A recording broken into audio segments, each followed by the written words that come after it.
चलिए आपको सीधे ले चलते हैं चित्रकूट, जहां सीएम डॉक्टर मोहन यादव संबोधित कर रहे हैं। धाम में आज हमारे बीच यशस्वी गृह मंत्री, जिनकी हमने संसद में कश्मीर से लगा करके बड़े बड़े ऐसे विषयों के लिए जो सशक्त बात देखी है, मैं अभिनंदन करता हूं। मध्य प्रदेश सरकार की ओर से आपका स्वागत करता हूं।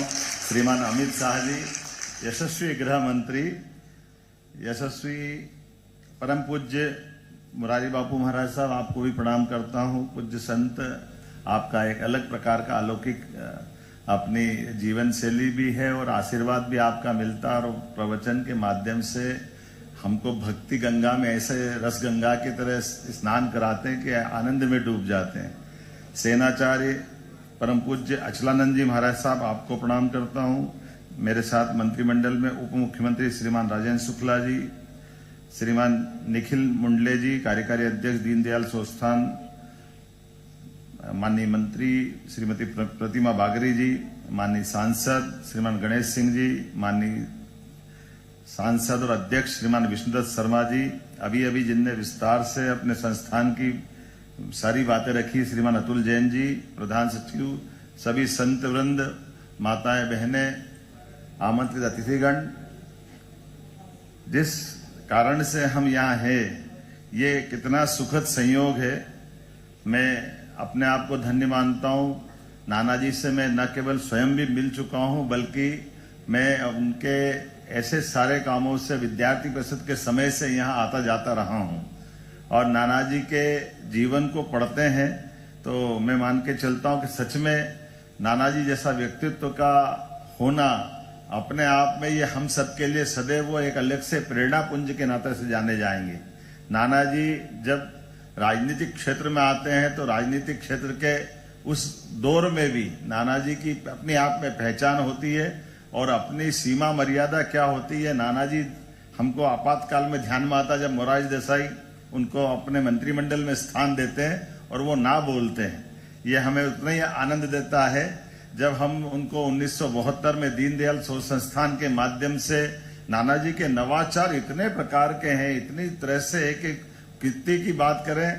मुझे गर्व है कि आज इस पूरे विषय पे बात रखने के लिए यशस्वी माननीय गृह मंत्री जी हमारे बीच पधारे। मैं उनका वाकई सुनना भी चाहूंगा, क्योंकि आप ये माननीय अमित जी का हमने एक रूप प्रशासनिक दक्षता का सरदार पटेल की याद दिलाने वाला देखा। हमारे लिए सौभाग्य की बात है, वो अपना ये रूप अपने बीच में है, लेकिन विषयों पे खास करके ऐसे प्राचीन, पुरातन और समकालीन ऐसे विषयों पर आपकी जो रुचि है, विक्रमादित्य हो, दुर्गादास महाराज हो, दुर्गादास जी का, हम तो वीर शिरोमणि उनका बात हो, राजा भोज का काल हो, कोई विषय हो कि माननीय अमित शाह जी का वो रूप वास्तव में जो उनका अध्ययन का स्वभाव है, ऐसे में समझता हूं कि मैं जब बोलना जल्दबाजी हो जाएगी। और हम भी सुनने आए, वास्तव माने भाई साहब, मैं भी नानाजी को आपसे सुनने आया हूं। आपका जो विषय प्रस्तुतिकरण का अपने आप का रोचक अंदाज भी है, लेकिन तथ्य और विशाल विषय की गंभीरता भी है।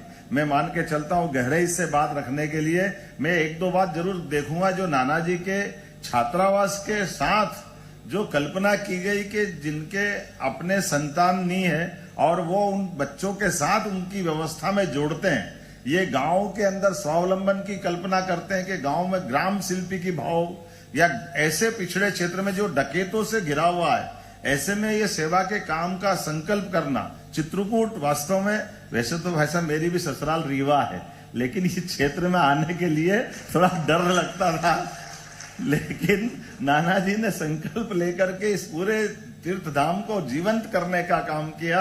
वाकई वो अद्भुत है। मैं पुनः अपनी ओर से आपका वंदन करता हूं, अभिनंदन करता हूं। और ऐसी पुण्य आत्मा जिनको 15 वर्ष हो गए, लेकिन आज भी जैसे अतुल जी ने बताया कि गांव से लोग निकल करके उनकी पुण्यतिथि मनाने के लिए अपनी भोग प्रसाद में अपनी भूमिका अदा करके धन्य हो रहे हैं। वाकई वो मानव नहीं, महामानव है।